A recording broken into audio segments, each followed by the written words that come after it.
జగిత్యాల జిల్లా కేంద్రంలో ప్రజా ఆశీర్వాద సభ పేరుతో జీవన్ రెడ్డి మాజీ మంత్రి కాంగ్రెస్ పార్టీ నుంచి బీఆర్ఎస్ లో చేరనున్నారు. దీనికి సంబంధించి మనతో స్పందించడానికి స్థానిక ఎమ్మెల్యే ఉన్నారు.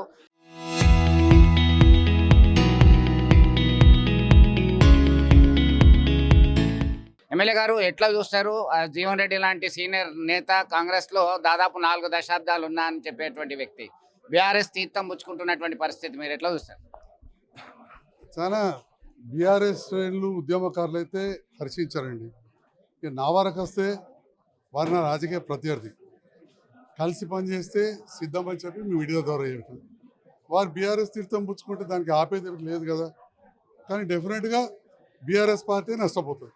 అంటే మొన్న కేటీఆర్ వచ్చిన సందర్భంగా ఒక మాట్లాడడం జరిగింది. స్థానిక ఎమ్మెల్యే హైబ్రిడా హైబ్రిడో తెలియదు అని చెప్పి కామెంట్ చేసినటువంటి పరిస్థితి మీరు ఎట్లా చూస్తారు? అండ్ నిన్ననే జవాబు ఇచ్చిన చంద్రబాబు నాయుడు గారితో కొట్లాడి బయటకు వచ్చి చంద్రబాబు గారితో పొత్తు పెట్టుకుంటే అది ఏం పీరియడ్ అవుతుందండి?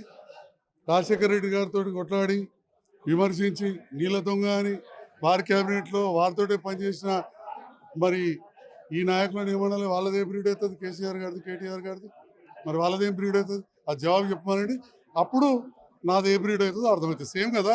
దశాబ్ద కాలం అధికార పార్టీలో ఉన్నటువంటి వ్యక్తి ఎమ్మెల్యేగా వచ్చిన తర్వాత మా మీద పెత్తనం చెలాయిస్తున్నాను, అందుకే నేను ఆత్మ గౌరవం కోసం నిర్ణయం తీసుకున్నాను జీవన్ రెడ్డి చెప్తున్నటువంటి పరిస్థితి. సంజయ్ కుమార్ ఏనాడు ఎవరి మీద కూడా పెత్తనం చెలాయించారు, అందరితో కలిసి ఉంటారు.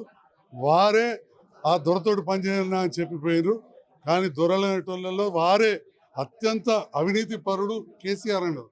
దొరలలో అత్యంత నీతివంతులైన వెంగళరావు గారు, చొక్కారావు గారు, ఎంఎస్ఆర్ గారు, వరంగల్ పురుషోత్తమరావు గారు, కాలువలు తవ్విన జీవి సుధాకర్ రావు గారు, సిహెచ్ రాజేశ్వరరావు గారు, స్థానిక రత్నాకర్రావు గారు లాంటి ఆనిముత్యాలు ఉన్నారు.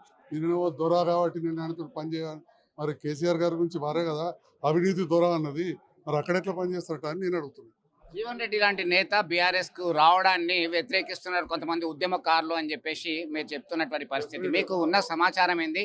హరీష్ రావు బీజేపీలోకి వెళ్ళే అవకాశం ఉందా? తర్వాత రాజకీయ పరిణామాలు ఎట్లా ఉంటాయి? హరీష్ రావు గారు బీజేపీకి వెళ్తారు, చర్చలు జరుగుతున్నాయి అనేది మనం చాలా రోజులుగా ఈ మీడియా ద్వారా చూస్తున్నాం. ఎందుకంటే నేను చెప్పేది కాదు, ఇప్పుడు సోషల్ మీడియాలో చక్కర్లు పడుతున్నాయి. వారు ఢిల్లీ వెళ్తున్నారంటే మీరు అందరు ఇక్కడ ఉన్నారు కాబట్టి నాకు వస్తే నేను అది మీతో షేర్ చేసుకున్నా. ఎనివే జీవన్ రెడ్డి గారి చేరిక ఎలాంటి లబ్ధి చేకూరదు. ఆనాడు కాంగ్రెస్ కూడా పెద్ద లాభం కాదు. వారు చేరి చొక్కారావు గారి ద్వారా చేరి చొక్కారావు గారిని ఓడించడానికే నామినేషన్ కూడా వెళ్ళలేదు 96లోనే. ఇవాళ కేసీఆర్ గారికి అనిమనిగా ఉంటారా? కేటీఆర్ తోటి అనిమనిగా ఉంటాడా? ఏదో కుటుంబం కోసం ఏదో ప్యాకేజ్ మాట్లాడుకుని పోయేటారు, పదవులో ఇంకేటో. అంటే మీ పార్టీకి సంబంధించినటువంటి కౌన్సిలర్లు ఎవరైనా వెళ్తున్నారా ఇప్పుడు ఉన్నటువంటి పరిస్థితి? చాలా కొద్ది మంది, ఎవరు లేనాడే మేము గొప్పగా నడుపుకున్నాం పార్టీని. అంటే రేవంత్ రెడ్డి ఈ రోజే సభ పెడుతున్నారు, దీన్ని డైవర్ట్ చేయడానికి. మేడిగడ్డ ప్రాజెక్టు పునరుద్ధరణ ఇన్ని రోజులు గుర్తు రాలేదా? కేసీఆర్ జగిత్యాలకు రావడంతోనే ఆయన మేడిగడ్డ వెళ్తున్నారు. దాని విషయంలో ఇంతకుముందు మీకు ప్రెస్ మీట్ లో చెప్పిన జవాబు ఉంది.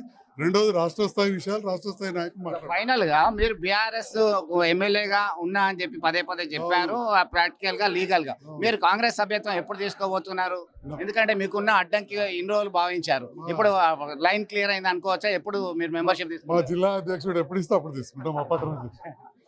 సో మొత్తం మీద జీవన్ రెడ్డి చేరిక అనేది ఉద్యమకారులు వ్యతిరేకిస్తున్నారు. ఖచ్చితంగా ఈ విషయాన్ని మనం గమనించాలని చెప్తున్నటువంటి పరిస్థితి. సోషల్ మీడియాలో హరీష్ రావు బీజేపీకి వెళ్తున్నారు అనేటువంటి విషయం సైతం తన దృష్టికి వచ్చిందని చెప్తున్నటువంటి పరిస్థితి. విడుదల సుమంత్తో కలిసి చంద్రశేఖర్ RTV జగిత్యాల నుంచి.